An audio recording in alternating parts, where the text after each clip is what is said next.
Buyback ला सकती है और बायबैक लाकर इनडायरेक्टली प्रमोटर्स की स्टेक बढ़ सकती है।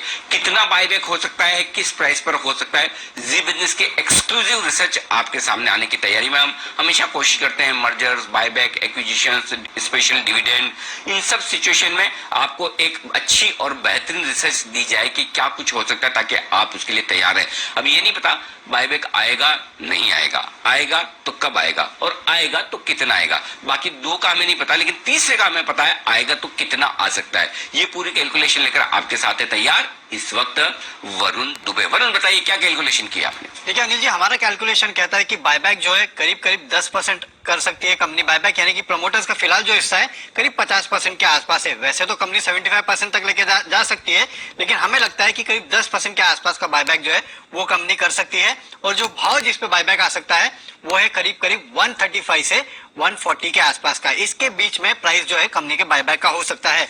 अभी कैलकुलेशन हमने कैसे की है आपको बताते हैं। इस कंपनी का जो कुल पेडअप कैपिटल और रिजर्व है वो करीब 56,300 करोड़ के आसपास है।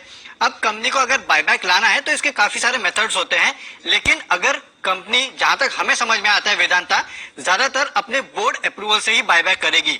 अगर बोर्ड अप्रूवल से बायबैक किया तो इस पेडअप कैपिटल का करीब 10% कंपनी बायबैक कर सकती है, यानी करीब 5,600 करोड़ के आसपास का बायबैक जो है वो कंपनी को करने का अप्रूवल मिल सकता है।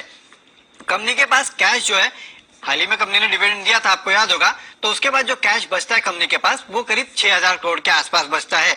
तो इसके हिसाब से अगर कैलकुलेशन करें और 10% के आसपास कंपनी अगर स्टेक बढ़ाना चाहे तो कंपनी को करीब 36,500 करोड़ शेयर जो है वो खरीदने पड़ेंगे। तो 5,000 के आसपास, 5,000 करोड़ के आसपास का बायबैक होगा और 36 करोड़ के आसपास का बायबैक, शेयर्स का बायबैक अगर कंपनी ने किया तो इसकी प्राइस आती है 136 रुपीज के आसपास। इसके लिए हम कह रहे हैं कि 135 से 140 के बीच का बायबैक होगा प्राइस, और 10% के आसपास की इक्विटी जो है ये कंपनी बायबैक कर सकती है। हालांकि अगर कुछ कम बायबैक किया कंपनी ने, अगर 7% 6% के आसपास, तो बुल केस 158 160 के आसपास का भाव भी हो सकता है, लेकिन बेस केस जो है वो 135 से 140 रुपए का है। ओके, 135 से 140 रुपए के आसपास का बायबैक हो सकता है अगर 10% का किया। तो 5% का करेंगे तो जाहिर सी बात है कि अपनी प्राइस बढ़ाएंगे, लेकिन अगर इरादा प्रमोटर्स को अपनी स्टेक बढ़ाने का है कि अब डायरेक्टली डीलिस्टिंग करना है मुश्किल, स्टेक बढ़ाई जाए बायबैक करके, तो जाहिर सी बात है फिर वो बड़ा बायबैक करने की सोचेंगे और कम प्राइस पर भी। एक बार जैन साहब से राय लें। जैन साहब, वेदांता क्या है आपका व्यू? 113 114 पर स्टॉक चल रहा है और बायबैक की खबरें अभी तक कंफर्म नहीं हुई है, लेकिन ऐसा हो सकता है, तो बताएं क्या करना चाहिए?